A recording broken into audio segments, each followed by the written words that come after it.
You worked hard to get someone on your email list. They signed up, they showed interest, but then they stopped opening after the very first email. Why does this happen? Here are 3 mistakes that cause subscribers to tune out from your nurture sequence early. First reason is you send them something generic.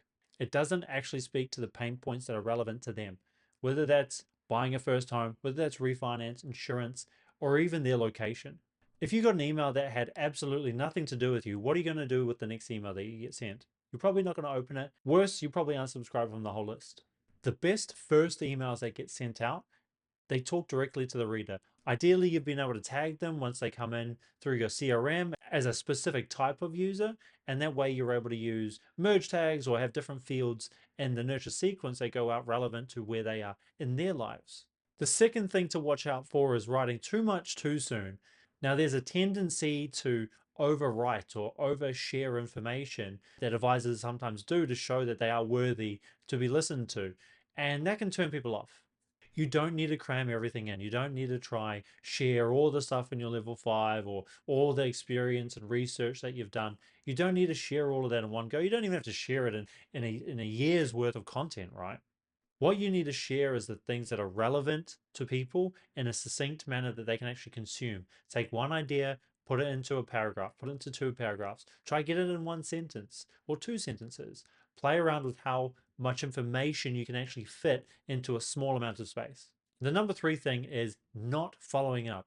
You need to call leads, you need to follow up with email respondents, and you need to follow up with people on your email list. Yes, you can set up automations, welcome sequences, newsletters, download sequences, all this kind of stuff. But at some point in time, a human has to intercept.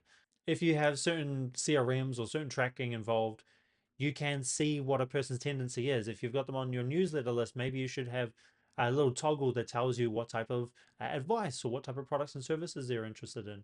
If you know that they're a first home buyer, if you know that they are a growing family, at some point in time, they're going to need additional coverage or mortgage advice relevant to their stage of life. So a salesperson or advisor should be reaching out to start that conversation proactively rather than waiting for the contact to kind of start that process. Otherwise, they might be on your email list, but if some other advisor from another company or your competition comes in, they could win the business because they're being proactive.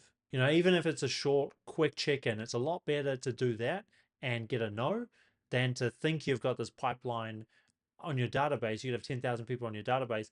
They might be all happy with some other competitor or some other advisor. You just don't know it and you think that they're actually potential clients for you. So make your emails personal, keep them digestible, and always follow up.